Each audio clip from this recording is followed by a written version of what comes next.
Each Kindness by Jacqueline Woodson, illustrated by E.B. Lewis. I'm going to start by reading just a few pages here. That winter, snow fell on everything, turning the world a brilliant white. One morning, we settled into our seats, and the classroom door opened, and the principal came in. She had a girl with her. She said to us, "This is Maya." Maya looked down at the floor. I think heard her whisper, "Hello." We all stared at her. Her coat was open, and the clothes beneath it looked old and ragged. Her shoes were spring shoes, not meant for the snow. A strap on one of them was broken. So there's a new girl that's come to school. Our teacher, Miss Albert, said, "Say good morning to our new student," but most of us were silent. The only empty seat was next to me.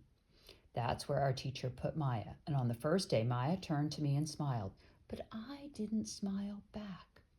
I moved my chair, myself, and my books a little farther away from her. When I looked my way, I turned to the window and stared out at the snow.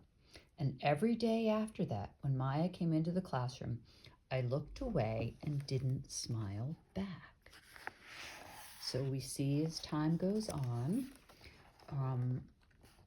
here is Maya over here by herself. One day while we were near the slide, Maya came over to us. She held her open hand to show us the shiny jacks and the tiny ball she'd gotten for her birthday. It's a high bouncer. But none of us wanted to play, so Maya played a game against herself. I wonder how she's feeling. That afternoon, we got back to class. Maya whispered to me, "Bet you can't guess who's the new Jacks champion of the world." Behind me, Andrew whispered, "Chloe's got a new friend. Chloe's got a new friend." "She's not my friend," I whispered back. The weeks passed. Every day we whispered about Maya and laughed at her clothes, the strange food she brought for lunch. Some days Maya held out her hand to show us what she'd brought to school: a deck of cards, pickup sticks, a small tattered doll. Whenever she asked us to play, we said no. The days grew warmer and the pond thawed. Grass began growing where the snow had once been. One day, Maya came to school wearing a pretty dress and fancy shoes belonging. But the shoes and the dress looked like they belonged to another girl before Maya. And here's Maya jumping rope all by herself. She just jumped and jumped. The next day, Maya's seat was empty. In class that morning, we were talking about kindness. Miss Hopper brought a big bowl into class and filled it with water. We all gathered around her desk and watched her drop a small stone into it. Tiny waves rippled out away from the stone. "This is what kindness does," Miss Albert said. "Each little thing we do goes out like a ripple into the world." I wonder what that means. Then Miss Albert let us each drop the stone in as we told her what kind things we had done. Joseph had held the door for his grandmother. Kendra had helped change her baby brother's diaper. Even mean old Andrew had done something. "I carried teacher's books up the stairs," he said, and Miss Albert said it was true. I stood there holding Miss Albert's rock in my hand, silent. "Even small things count," Miss Albert said gently, but I couldn't think of anything and passed the stone on. Maya didn't come to school the next day or the day after that. Each morning I walked to school slowly, hoping this would be the day Maya returned and she'd look at me and smile. I promised myself this would be the day I smiled back.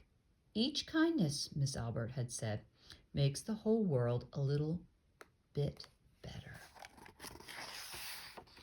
But Maya's seat remained empty, and one day Miss Albert announced to the class that Maya wouldn't be coming back.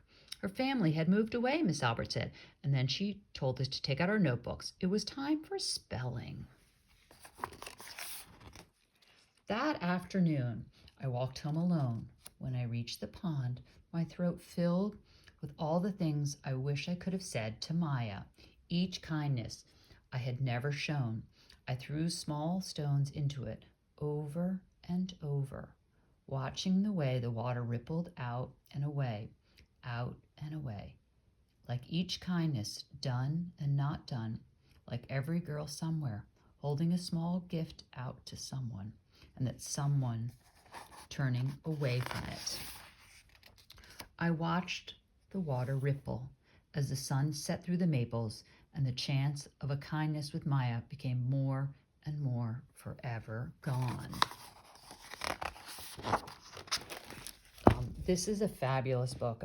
You know, it talks about a new girl coming to school who tries to make friends with Chloe. Chloe, as we see, resists the girl's attempt to be her friend. Maybe because the girl doesn't have nice clothes as everyone else. And then, you know, we see the one day she doesn't show up for school, and Chloe realizes she wasn't being very kind to the girl, and she decides to apologize, but she misses that opportunity. This is a great book to talk about bullying, guilt, and the knowledge of, you know, what one random act of kindness can make a difference. This is a sad but a great book. So it's really a good representation of how the kids can see the impact of their actions. I think it could be used in a broad range of classes. I hope you enjoyed it.